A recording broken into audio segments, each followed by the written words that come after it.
नमस्कार दोस्तों, मैं निखिल कुमार आप सभी का स्वागत करता हूं दोस्तों आज के मेरे इस वीडियो में। तो दोस्तों सबसे पहले तो आप मेरा चैनल अगर आपने सब्सक्राइब नहीं किया है तो मेरा चैनल आप ज़रूर सब्सक्राइब करें। दोस्तों मेरे चैनल का नाम है मानवी इंग्लिश विद निखिल। आप दोस्तों इस चैनल को सब्सक्राइब करके रखिए। आपको इसमें रीड की कंप्लीट सिलेबस की वीडियोस आपको इसमें मिल जाएगी, चाहे वो लैंग्वेज फर्स्ट हो चाहे वो लैंग्वेज सेकंड हो। इसके अलावा अगर आप और कोई भी कॉम्पिटिटिव एग्जाम की तैयारी कर रहे हैं जैसे SSC, bank, patwari, grade second, grade third, grade first, आने वाले समय में दोस्तों कोई भी हर प्रकार का इंग्लिश का मटेरियल दोस्तों आपको इसमें मिलने लगेगा। बस आप लोग दोस्तों इस चैनल के साथ में बने रहिए। आज का जो दोस्तों मेरा टॉपिक रहेगा वो दोस्तों रहेगा लैंग्वेज स्किल्स। देखिए दोस्तों ये जो टॉपिक रहेगा ये मेरे रीड के स्टूडेंट्स के लिए रहेगा, चाहे वो लैंग्वेज फर्स्ट ले इंग्लिश में, चाहे वो लैंग्वेज सेकंड ले, जो इंग्लिश के टीचर बनना चाहते हैं, जो इंग्लिश को चूज़ करते हैं रीड में, चाहे वो टीचर बने ना बने इंग्लिश के, लेकिन लैंग्वेज लेनी पड़ती है। अगर कोई भी बच्चा इंग्लिश लैंग्वेज लेता है तो उसका एक टॉपिक आता है दोस्तों लैंग्वेज स्किल्स। कम से कम 1 नंबर आपका निश्चित तौर पे ये वीडियो देख के जाएगा। जितना हो सकेगा दोस्तों इस वीडियो में करने की अपन कोशिश करेंगे, बाकी फिर हम नेक्स्ट वीडियो में करेंगे। 2 पार्ट बनेंगे इसके, शायद कोशिश करेंगे कि इस पार्ट में जितना हो सके उतना बहुत ही डायग्रामेटिक तरीके से दोस्तों मैं इसको समझाऊंगा। देखिए दोस्तों लैंग्वेज स्किल्स क्या होती है, सबसे पहले बात करते हैं लैंग्वेज क्या होती है, फिर हम बात करेंगे दोस्तों स्किल्स क्या होती है।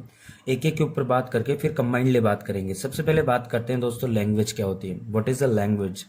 So the language is the system of the communication in speech. यानी जो लैंग्वेज होती है वो एक वो सिस्टम होता है, वो तरीका होता है, वो माध्यम होता है ऑफ कम्युनिकेशन, बातचीत का, इन स्पीच एंड राइटिंग। जब हम कुछ भी बोलते हैं, कुछ भी लिखते हैं तो हम उस चीज़ को कैसे आदान प्रदान करें, that is used by the people. जो जनरली किसके द्वारा यूज़ की जाती है, आपके लोगों के द्वारा यूज़ की जाती है ऑफ ए पर्टिकुलर कंट्री, उसे हम लैंग्वेज कहते हैं। तो मतलब लैंग्वेज का मतलब ये हो गया कि लैंग्वेज एक किसी देश के लोगों के द्वारा की जाने वाली एक वो माध्यम होता है जिसके जरिए वो अपने बोलचाल के विचारों को तथा अपने लिखित माध्यमों को का क्या करता है दोस्तों, आदान प्रदान करता है। अब बोलचाल कैसे, उदाहरण के तौर पे दोस्तों मैं अभी आपके सामने बोल रहा हूँ तो मैं इस समय कोई ना कोई लैंग्वेज बोल रहा हूँ। इस समय मैं आपके सामने हिंदी और इंग्लिश दोनों बोल रहा हूँ।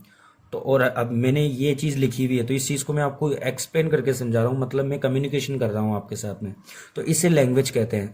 अगर उदाहरण के तौर पे देखिए, अगर मान लो मुझे लैंग्वेज आएगी ही नहीं तो ना तो मैं आपको समझा पाऊंगा ना मैं आपको समझ पाऊंगा।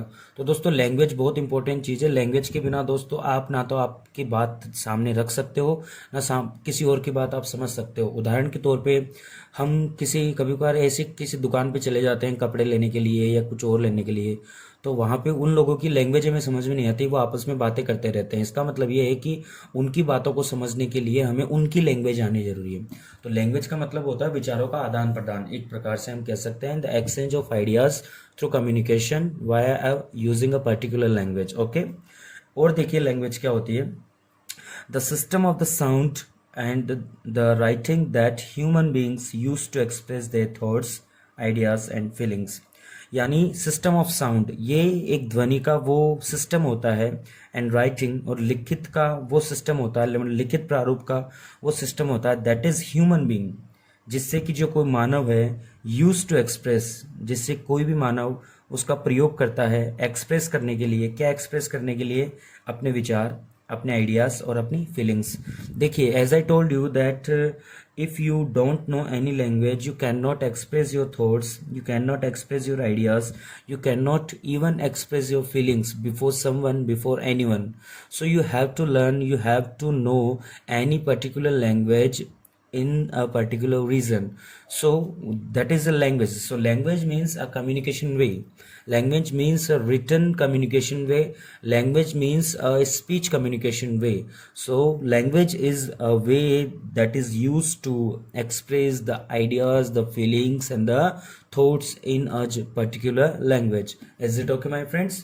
Okay, next देखिए दोस्तों नेक्स्ट हम लेते हैं, नेक्स्ट में आपके है अभी एक वर्ड अपने पढ़ा था दोस्तों लैंग्वेज, हम पढ़ेंगे दोस्तों अब स्किल। स्किल क्या होती है? देखिए स्किल का मतलब दोस्तों होता है दक्षता। दक्षता, स्किल का मतलब क्या होता है दोस्तों? दक्षता होता है। ये दक्षता क्या होती है? देखिए बिल्कुल सिंपल सी बात बता रहा हूँ, द एबिलिटी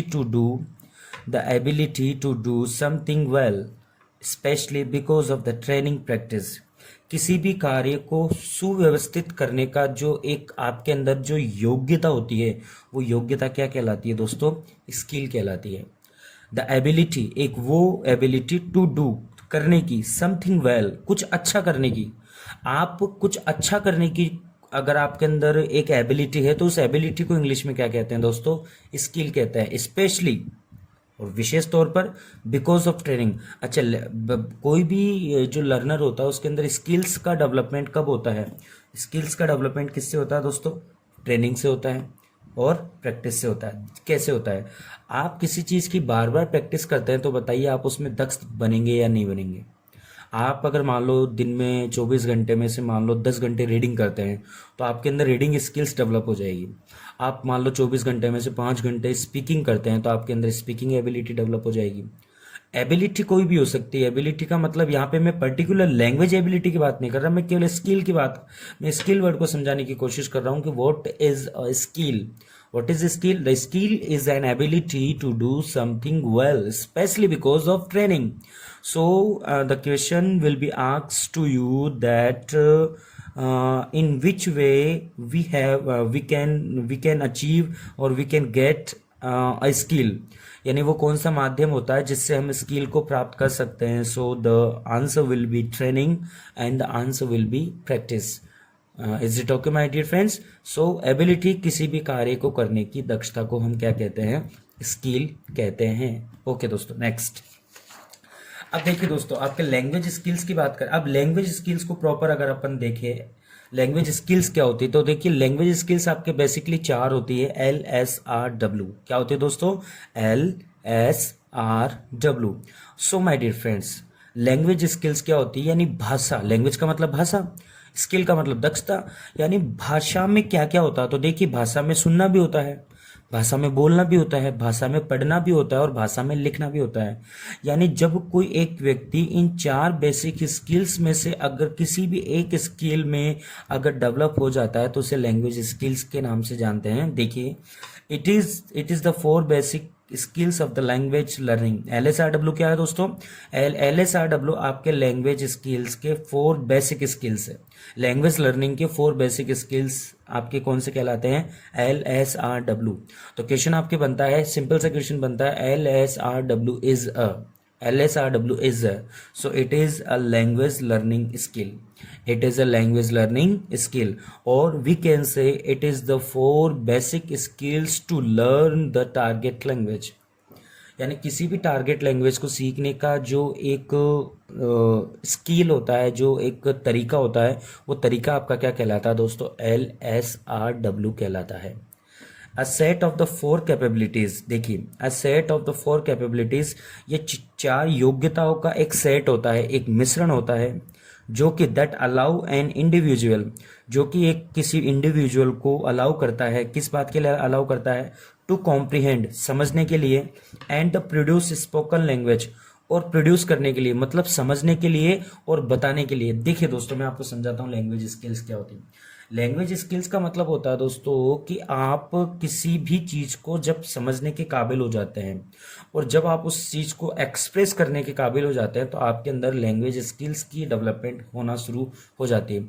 उदाहरण के तौर पे अगर मान लो ये चीज़ मैं आपको पढ़ा रहा हूँ, ये चीज़ आपको समझ में आ रही है, अब ये चीज़ आप दूसरे के सामने किसी और को भी समझा पा रहे हो, इट मीन्स आपके अंदर लैंग्वेज कैपेबिलिटी का डेवलपमेंट होने लग गया है। अब उदाहरण के तौर पे मान लो मुझे ये तो पता है कि LSRW क्या होता है, लेकिन मैं आपको इसको समझा नहीं पा रहा हूँ।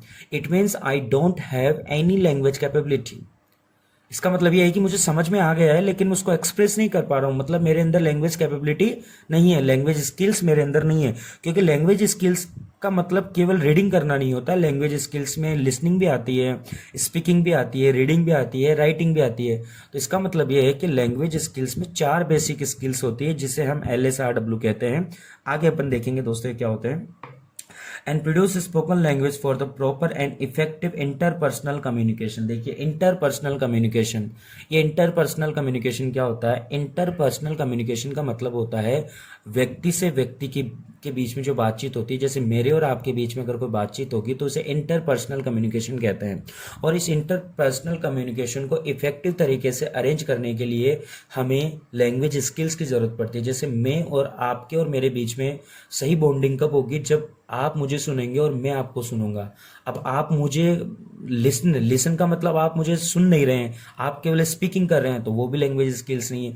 तो दोस्तों लैंग्वेज स्किल्स का मतलब होता है कि सुनना भी पड़ेगा, बोलना भी पड़ेगा, फिर उसको लिखना भी पड़ेगा, फिर उसको रीड भी करना पड़ेगा। चारों चीजें करनी पड़ेगी इंटरपर्सनल कम्युनिकेशन के लिए, तो इसे लैंग्वेज स्किल्स हम कहते हैं। तो दोस्तों आगे चलते हैं हम नेक्स्ट पेज की तरफ। देखिए दोस्तों, ये जो मैटर मैं आपको दे रहा हूँ बहुत ही ऑफिशियल बुक का एक मैटर है। मैं आपको धीरे धीरे बुक्स का नाम भी दोस्तों बताने स्टार्ट कर दूंगा, लेकिन बस आप लोग पढ़ते रहिए, इससे बार दोस्तों आपका एक भी क्वेश्चन नहीं बनेगा दोस्तों। अब अपन लेते हैं दोस्तों आगे। अब देखिए अपन एक एक चीज को लेते हैं। सबसे पहले LSRW में एल का मतलब आपको अच्छी तरह पता है। एल मतलब लिसनिंग, एस मतलब स्पीकिंग, आर मतलब रीडिंग और डब्ल्यू मतलब राइटिंग। देखिए दोस्तों सबसे पहले तो इनका क्रम आपको यही रखना है। क्रम आपका इनका यही रहेगा दोस्तों, LSRW। इनका क्रम ना तो आप ऊपर करोगे ना नीचे करोगे, ये क्रम आपका हमेशा ऐसे के ऐसे रहेगा, LSRW। It is a psychological order. ध्यान रखना दोस्तों, परीक्षा में पूछा जाता है LSRW क्या है? लर्निंग सीक्वेंस है, बिल्कुल लर्निंग सीक्वेंस है। लेकिन ये साइंटिफिकली है? नहीं, साइंटिफिकली नहीं है। ये नेचुरली है? नहीं, नेचुरली नहीं है। ये दोस्तों साइकोलॉजिकल ऑर्डर है। कौन सा ऑर्डर है? साइकोलॉजिकल ऑर्डर है। तो एक बार आपके सीटेट में क्वेश्चन बन चुका है दोस्तों कि लैंग्वेज LSRW इज, तो दोस्तों आंसर था साइकोलॉजिकल ऑर्डर। मैं लिख देता हूँ दोस्तों यहाँ पे, साइकोलॉजिकल ऑर्डर। साइकोलॉजिकल ऑर्डर है दोस्तों, ये कौन सा ऑर्डर है? साइकोलॉजिकल ऑर्डर है। अब देखिए दोस्तों, एल का मतलब लिसनिंग क्या होती है? Ability to decode. डिकोड का मतलब अपने अंदर कोई चीज लेना। Ability to decode the meaning of the audio string. String का मतलब बातचीत, यानी कोई भी आपके सामने अगर कुछ बोल रहा है, अगर आपने उसको सुना तो वो लिसनिंग कहलाती है। उसको डिकोड किया, डिकोड का मतलब आपने उसको आपने उस चीज को अपने अंदर ले लिया, तो मतलब वो चीज क्या कहलाती है? लिसनिंग कहलाती है। जैसे उदाहरण के तौर पे अभी आप मुझे सुन रहे हो, अब आप अगर इस चीज को अपने अंदर डिकोड कर पा रहे हो, डिकोड का मतलब आप इसको अपने अंदर ले पा रहे हो, तो आप लिसनिंग कर पा रहे हो। अगर आप इसको अपने अंदर ले नहीं पा रहे हो, डिकोड नहीं कर, डिकोड का मतलब होता है चीजों का अंदर जाना, ठीक है, तो दोस्तों आप लिसनिंग नहीं हो रही, मतलब आपकी लिसनिंग प्रॉपर नहीं है। उदाहरण के तौर पे मैं आपसे ये पूछूं कि LSRW क्या है, तो अगर आप उस चीज को सुना तो मतलब, और वो चीज़ आपके दिमाग में डिकोड हो गई, डिकोड का मतलब वो चीज़ आपके दिमाग में जाके फिट हो गई, मतलब आपने प्रॉपर तरीके से लिसनिंग कर ली है। तो दोस्तों लिसनिंग की परिभाषा पूछी जा सकती है आपसे, व्हाट इज लिसनिंग। आपसे डायरेक्ट ऐसे पूछा जा सकता है कि ability to decode the meaning of the audio string, फिर आपको ऑप्शन में दे देगा listening, speaking, reading and writing. तो दोस्तों ऑडियो स्ट्रिंग को डिकोड करना क्या कहलाता है? लिसनिंग कहलाता है। क्या कहलाता है दोस्तों? लिसनिंग कहलाता है। स्पीकिंग क्या होती है दोस्तों? अब देखिए स्पीकिंग क्या होती है। Ability to encode. अब देखिए एक तो होता है डिकोड और एक होता है एनकोड। डिकोड का मतलब होता है चीजें अंदर जाना, एनकोड का मतलब होता है उसका बाहर निकलना। एनकोड का मतलब क्या होता है? उसका बाहर निकलना। अब जैसे मान लो आपने कोई चीज डिकोड की, डिकोड का मतलब होता है आपके दिमाग में कोई चीज फिट हो गई, अब आप उसको एनकोड करोगे। एनकोड का मतलब क्या होता है कि आप उसे बाहर निकालोगे, मतलब लिसन की गई चीज को मतलब डिकोड। अब देखिए आपको वो लैंग्वेज में क्या करता है, ऐसे भाषा में फंसा देता है दोस्तों। मैं आपको एक क्वेश्चन बना के बताता हूं, देखिए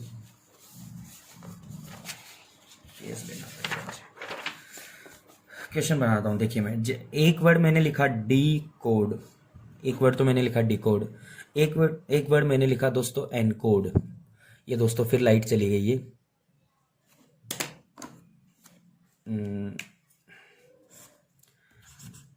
डी कोड, एक होता है एन कोड। अभी डिकोड और एनकोड क्या होता है ये देखिए आप लोग। तो डिकोड का मतलब होता है इनपुट, डिकोड का मतलब क्या होता है? इनपुट। और एनकोड का मतलब होता है दोस्तों आउटपुट, यानी जो चीज आप के अंदर जा रही है वो तो डिकोड है, और जो चीज आपके बाहर निकल रही है वो आपका एनकोड है। जो चीज आप डाल रहे हो वो इनपुट है, उसका जो रिजल्ट है वो क्या है? आउटपुट है। तो डिकोड का रिजल्ट क्या होता है? एनकोड। और एनकोड का टास्क क्या होता है? डिकोड। समझ में आ रहा होगा? डिकोड का रिजल्ट क्या होता है? एनकोड। और एनकोड का टास्क क्या होता है? डिकोड।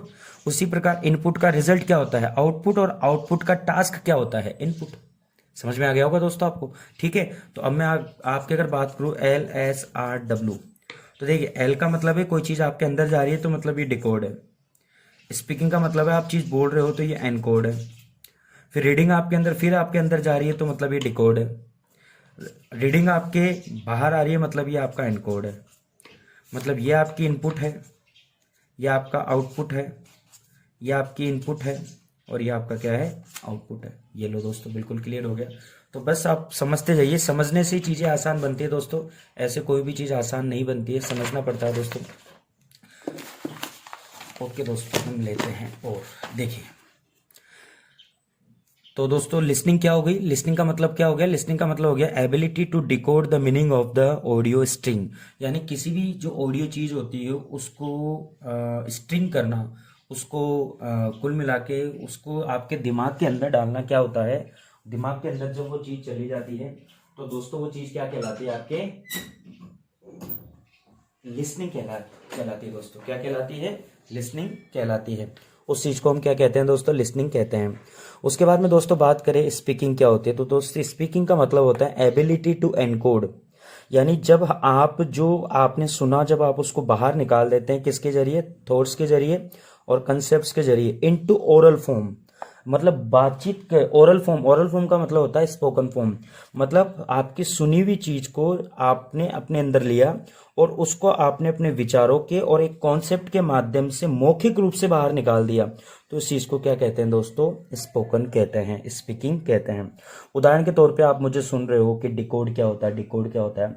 अब आप इसे अपने शब्दों में अपने विचार में मौखिक रूप से जब बाहर निकाल देंगे तो वो चीज क्या कहलाती है दोस्तों, स्पीकिंग कहलाती है या स्पोकन कहलाती है। आई होप आपको समझ में आ गया होगा। अब अपन बात करते हैं दोस्तों रीडिंग क्या होती है। तो रीडिंग का मतलब होता है ability to decode the meaning of the written string. देखिए ये था ऑडियो स्ट्रिंग, तो रीडिंग का मतलब ability to decode the meaning of a written. जो भी आपने रिटन किया है उसको जो भी आपने रिटन किया है, मतलब जो भी आपने चीज सुनी है उसको रिटन रूप से डिकोड करना क्या कहलाता है, रीडिंग कहलाता है। और इसका जो परिणाम होता है वो क्या कहलाता है दोस्तों, राइटिंग कहलाता है। तो कुल मिला के दोस्तों मैं अगर आपको इसको एक मैप के माध्यम से समझाऊं तो बहुत बढ़िया रहेगा। मैं आपके लिए मैप लेके आता हूं दोस्तों। एक मैप है मेरे पास में, ये रहा देखिए। इसको समझिए आप, इस चित्र को आप समझ जाओगे तो आप लैंग्वेज स्किल्स को और अच्छा समझ जाओगे। देखिए दोस्तों इस चित्र को समझने की कोशिश कीजिए। ये चित्र आपसे क्या कह रहा है, ये मैप आपसे क्या कह रहा है। देखिए इसमें 4 स्किल्स है आपके, LSRW। अब देखिए बी का मतलब क्या है, बी का मतलब होता है ब्रेन। बी का मतलब क्या होता है, ब्रेन। अब देखिए कौन सी चीज तो अंदर जाती है और फिर वो रिजल्ट के रूप में कैसे बाहर निकलती है। ये आपकी एल है। अब एल को मैंने ऐसे एरो किया, ये ब्रेन है आपका, मतलब आपका दिमाग है। मतलब जो लिसनिंग है वो आपके ब्रेन में जाएगी। मतलब लिसनिंग अगर आपके ब्रेन में जाएगी, ये चीज अगर आपके ब्रेन में जाएगी तो ये आपकी इनपुट है। तो लिसनिंग आपका क्या हो गया, इनपुट, क्योंकि ये ब्रेन के अंदर जा रही है। अब इस लिसनिंग, आपने लिसनिंग की, अब ये ब्रेन इसका जो रिजल्ट देगा ना वो स्पीकिंग देगा। तो लिसनिंग का जो ब्रेन है ना, मतलब आपने कोई चीज सुनी तो जो आपका जो दिमाग है ना, जो आपका ब्रेन है वो इसको स्पोकन फॉर्म में बाहर निकालेगा। मतलब ये चीज समझ में आ गई कि कोई भी सुनी हुई चीज को लिखना नहीं चाहिए। ये चीज यहां से समझो आप। पहले कोई चीज जब आपने सुनी है तो उसको बोलना चाहिए आपको। आपका दिमाग का प्रोसीजर ये कहता है, देखो साफ साफ कह रहा है, ये आपका ब्रेन है, आपके ब्रेन में लिसनिंग की, मतलब आपके दिमाग में कोई चीज गई। अब आपका दिमाग क्या करेगा, उस गई हुई चीज को बाहर निकालेगा। लेकिन निकालने के लिए वो क्या करेगा, इस रूप में निकालेगा बाहर, स्पोकन फॉर्म में निकालेगा। समझ में आ गया। अब उसके बाद में जब आपने स्पीकिंग कर लिया तो फिर आपके दिमाग क्या कहेगा, अब वापस आपका दिमाग उस चीज को लिखेगा। अब लिखने का मतलब है फिर आपके ब्रेन में कोई ना कोई चीज जाएगी और फिर आपके ब्रेन में ये रीडिंग, मतलब जो भी ये स्पोकन किया उसको आपने रीडिंग किया, आपने उस चीज को पढ़ा। अब ये ब्रेन आपका क्या करेगा, उस चीज को रिटन रूप में बाहर निकाल देगा। मतलब देखिए इससे आपको क्या समझ में आ रहा है, इससे आपको समझ में आ रहा है कि जो स्पोकन होता है वो किसका रिजल्ट होता है, लिसनिंग का रिजल्ट होता है। जबकि जो राइटिंग होता है वो किसका रिजल्ट होता है, रीडिंग का रिजल्ट होता है। अब मैं आपसे यूं कहूं, इस चित्र के में से क्वेश्चन बन सकता है कि which is a coordinator, which one is a coordinator between the 4 basic language skills. In 4 basic language skills में कोऑर्डिनेटर का काम कौन करता है। तो कोऑर्डिनेटर का काम करता है दोस्तों ब्रेन। कौन करता है? ब्रेन। अगर ब्रेन नहीं होगा तो लिसनिंग की गई चीज का ना तो स्पोकन रिजल्ट निकलेगा, ना रीडिंग की गई चीज का रिटन फॉर्म में रिजल्ट निकलेगा। तो देखिए लिसनिंग का रिजल्ट क्या होता है? स्पीकिंग होता है। और रीडिंग का जो रिजल्ट होता है वो क्या होता है दोस्तों? राइटिंग होता है। और ये चारों आपस में किससे कोऑर्डिनेट होते हैं दोस्तों? आपके ब्रेन से कोऑर्डिनेट होते हैं। दोस्तों समझने की चीजें होती है। ये चित्र आपको, ये है तो एक छोटा सा चित्र, लेकिन ये आपको बहुत कुछ सिखा रहा है दोस्तों। इससे आप बहुत कुछ चीजें सीख सकते हो। बाकी आप ये चीजें इनपुट आउटपुट से भी आप ले सकते हो। अब देखिए आपको मैं बताता हूँ, इस चीज को समझिए दोस्तों आप लोगों। अब देखिए रिसेप्टिव स्किल्स क्या होती है और प्रोडक्टिव स्किल्स क्या होती है, इस चीज को भी समझते हैं। स्किल्स में रिसेप्टिव, रिसेप्टिव का मतलब क्या होता है? रिसेप्टिव का मतलब होता है जो आपका जो ब्रेन होता है ना, ये आपका ब्रेन है, ये आपका ब्रेन रिसीव करेगा। रिसीव करने के बाद में आपका ब्रेन जो रिजल्ट देगा वो प्रोडक्टिव कहलाता है। मतलब ये आपका एक्शन है, ये आपका रिजल्ट है। और जो एक्शन होता है उसको रिसेप्टिव कहते हैं, मतलब रिसीव किया है। तो जो आपका, अब देखिए इससे पहले वाला ये जो डायग्राम है इसको मैं थोड़ा कोऑर्डिनेट करता हूँ। आपका ब्रेन क्या क्या रिसीव कर रहा है? अरे ब्रेन क्या क्या रिसीव कर रहा है? ब्रेन आपका ये चीज रिसीव कर रहा है और ये चीज रिसीव कर रहा है। तो आर और एल, देखिए आर और एल, ये देखिए आपका जो ब्रेन है, आपका जो ब्रेन है क्या क्या रिसीव कर रहा है? एल भी रिसीव कर रहा है और आपका ब्रेन आर भी रिसीव कर रहा है। देखिए आर भी रिसीव कर रहा है, एल भी रिसीव कर रहा है। तो ये जो एल और आर है ये दोनों आपकी क्या है? ये एल है और ये आर है, ये दोनों ही क्या है दोस्तों? एल और आर, ये दोनों ही क्या है? Receptive skill. और इन दोनों का जो रिजल्ट है ये आपका क्या कहलाता है? प्रोडक्टिव स्किल कहलाता है। यानी एस और डब्ल्यू आपके क्या होती है दोस्तों? प्रोडक्टिव स्किल होती है। आपको वो चार्ट अगर आपने पूरा समझ लिया तो दोस्तों उस चार्ट के बाहर कुछ भी नहीं है, बस आप लोग को समझने की जरूरत होती है कि आपसे कोई कहना क्या चाहता है। अगर आप इस चीज़ को रटेंगे तो दोस्तों बिल्कुल भी समझ में नहीं आएगा आपको, इसलिए समझना पड़ेगा। इस चार्ट का दोस्तों स्क्रीनशॉट ले ले, मैं आप लोगों के लिए एक बार और लेके आ रहा हूँ इसका। आप इसका स्क्रीनशॉट ले सकते हैं चाहे तो, या आप लोगों के लिए स्पेशली मैंने बनाया है। ओके दोस्तों, तो आपसे पूछे कोई कि रिसेप्टिव स्किल कौन सी होती है तो आर और एल। अगर आपसे पूछे कि प्रोडक्टिव स्किल कौन सी होती है तो एस और डब्ल्यू। बताइए दोस्तों आपको समझ में आ गया? ओके दोस्तों, हम आगे लेते हैं। अब देखिए आप आगे क्या है दोस्तों, चार्ट के रूप में समझा रहा हूँ ताकि आपको अच्छा समझ में आए। अब देखिए इफेक्टिव प्रैक्टिस क्या होती है। अब जब आप एल एस आर डब्ल्यू की प्रैक्टिस करने लग जाते हैं, एल एस आर डब्ल्यू की आप प्रैक्टिस करते हैं, तो प्रैक्टिस कैसे करें आप? देखिए प्रैक्टिस करने का तरीका ये चार्ट के माध्यम से बहुत अच्छा समझ में आ जाएगा। इफेक्टिव प्रैक्टिस कैसे करते हैं? कहीं से भी शुरू कर लीजिए आप, कहीं से भी शुरू कर लीजिए। शुरू अपन एक काम करते हैं, यहां से करते हैं, प्लान से। पहले किसी भी चीज का प्लान बनाओ, फिर उस प्लान को डू का मतलब होता है उस प्लान को आप एक्टिवेट करो। जैसे आपने प्लानिंग बनाया कि मुझे 2 घंटे की रीडिंग करनी है डेली, तो आप उसको डू का मतलब आप उसको एक्टिवेट करो। फिर आप उसको चेक करो कि आपने वो जो आपने 2 घंटे पढ़ा वो सही किए, जो आपने सही पढ़ा है या नहीं पढ़ा है। अब आपको यहाँ चेक करने के बाद में आपको पता चल जाएगा कि आपने क्या गलती की है। अब जो आपने गलती की है वो यहाँ पे चेंज कर लो आप, और जो आपने चेंज किया है फिर उसका वापस प्लान कर लो, फिर उसको करो, फिर उसको चेक करो। ये जो चीज है ना, ये चीज आपको किसी भी सरकारी सेवा में लेके जा सकते हैं। देखो कैसे, उदाहरण के तौर पे मान लो आपके 30 नंबर का टेस्ट हुआ और आपके 30 नंबर में से मान लो 25 नंबर आ गए, 5 नंबर आपके कट गए। अब आपने प्लान बनाया कि मेरे 5 नंबर क्यों कटे। एक प्लान बना लिया कि मेरे 5 नंबर इस टॉपिक में कटे साहब, एक प्लान बनाया। अब आपने उस प्लान को नियोजित किया, डू किया, ठीक है साहब। अब आपने जैसे उस प्लान को डू किया तो अब आपने उस प्लान को चेक किया। चेक करने के बाद में आपको पता चला कि मेरे 5, यहाँ पे चेक का मतलब है मूल्यांकन, यहाँ पे वापस टेस्ट हुआ आपका। यहाँ पे टेस्ट होने के बाद में अब आपको पता चला कि यार मेरे अभी भी ये कुछ कमियां रह रही है, तो आप उन कमियों को यहाँ आके चेंज कर लो। चेंज करने के बाद में जो कुछ आपको और लग रहा है ना उसको फिर वापस उसका वापस प्लान बनाओ, फिर उसको करो, फिर यहाँ पे टेस्ट करो, फिर उन जो भी आपकी कमियां हैं उनको यहाँ पे डालो, फिर उनका प्लान बनाओ, फिर करो, फिर चेक, फिर आपका टेस्ट करो, फिर कमियों का पता लगा के फिर प्लान बनाओ। तो प्लान डू चेक चेंज, इसी को क्या कहते हैं दोस्तों? इफेक्टिव प्रैक्टिस कहते हैं। इसी को इंग्लिश में क्या कहते हैं? इफेक्टिव प्रैक्टिस कहते हैं। ये कुछ भी प्राप्त करने का एक छोटा सा तरीका बताया दोस्तों मैंने, छोटा सा नहीं, देखा जाए तो बहुत बड़ा तरीका है दोस्तों। इससे बेस्ट मैंने ये प्लान बनाया कि मुझे 5 घंटे पढ़ना है, मैंने उसको नियोजित कर दिया। 5 घंटे पढ़ने के बाद में मैंने चेक किया कि मेरी क्या गलती हो रही है, चेक करने के बाद में मुझे पता चला कि मेरे अब यहाँ गलती हो रही है, फिर मैंने एक वापस प्लान बनाया। इस चीज़ को क्या कहते हैं? इफेक्टिव प्रैक्टिस कहते हैं दोस्तों। क्या कहते हैं? इफेक्टिव प्रैक्टिस कहते हैं। ओके दोस्तों, बेसिक काउंसलिंग स्किल्स क्या कौन कौन सी होती है? बेसिक काउंसलिंग स्किल्स का मतलब क्या होता है दोस्तों? बेसिक काउंसलिंग स्किल्स का मतलब होता है आपके अंदर बातचीत करने, जब आप किसी से बात करते हैं तो आपके अंदर कौन कौन सी क्वालिटी होनी चाहिए। कुल मिला के आप इनको स्पोकन क्वालिटीज भी कह सकते हैं कि आप जब किसी से बातचीत करते हैं तो आपके अंदर क्या क्या क्वालिटीज होनी चाहिए। एक ही क्वालिटी की बात करते हैं। सबसे पहला है अटेंडिंग होना चाहिए। अटेंडिंग का मतलब ये होता है कि आप किसी से भी बातचीत कर रहे हैं तो उसके सामने, चाहे आप फोन पे बात करें चाहे आप उसके सामने रह के बात करें, उसको ऐसा लगना चाहिए कि ये व्यक्ति मेरे सामने है। जैसे आप किसी से फोन पे बात कर रहे हैं तो सामने वाले को ये नहीं लगना चाहिए कि आप उससे फोन पे बात कर रहे हैं। उसको ऐसा, उसके माइंड को ऐसा फील होना चाहिए कि आप उसके अटेंडेंस आपके सामने है या आपके अटेंडेंस उसके सामने है। किसी किसी से बातचीत करते समय साइलेंस का होना जरूरी है। साइलेंस का मतलब होता है कि आप चुपचाप से अपनी बात कहिए और चुपचाप से सामने वाले की बात सुनिए। बिल्कुल पहले सामने वाले की सुनिए फिर सामने वाले को बोलिए। इमीडिएसी, इमीडिएसी का मतलब होता है कि कोई भी आप बात कर रहे हैं तो दोस्तों उसमें इमीडिएसी को आप ऐसे, इमीडिएसी का मतलब यहाँ पे जल्दबाजी नहीं है। इमीडिएसी का मतलब ये है कि जो भी आपका जो मैसेज है वो इमीडिएटली तुरंत पहुंचना चाहिए।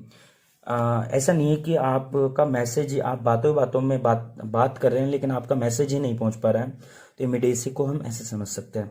फोकसिंग का मतलब होता है जब आप किसी से बात करें तो आई कांटेक्ट होना चाहिए। आई कांटेक्ट में क्या होता है कि एक अच्छा रिजल्ट निकल के आता है। उसके बाद में क्वेश्चंस। क्वेश्चंस का मतलब होता है कि जब आप स्पोकन कर रहे हैं तो क्वेश्चंस का भी होना जरूरी है। क्वेश्चंस का मतलब होता है कि आप भी क्वेश्चन कीजिए और सामने वाला भी क्वेश्चंस करे। समराइजिंग का मतलब होता है कि बातचीत का निचोड़ भी निकलना चाहिए। समराइजिंग का मतलब होता है बातचीत का निचोड़ भी निकलना चाहिए। और पैराफ्राइजिंग का मतलब होता है कि जो भी बातचीत की उसको आप संक्षिप्त रूप में लास्ट में एक बार और कर सकते हैं। समझ में आ गया? तो ये होता है आपके बातचीत करने के कुछ गुण। तो ये आपको पता होना चाहिए। स्पोकन क्वालिटीज होती है, अटेंडिंग होता है, साइलेंस होता है, इमीडिएसी होता है, फोकसिंग होता है, क्वेश्चंस होते हैं, समराइजिंग होता है और पैराफ्रेजिंग होता है।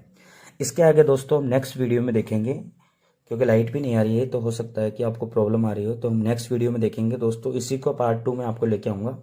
पार्ट 3 में दोस्तों इसके क्वेश्चंस लेके आऊँगा। तो दोस्तों तब तक के लिए थैंक यू सो मच, बहुत बहुत धन्यवाद आप लोगों का। जय हिंद, जय भारत, जय श्री श्याम।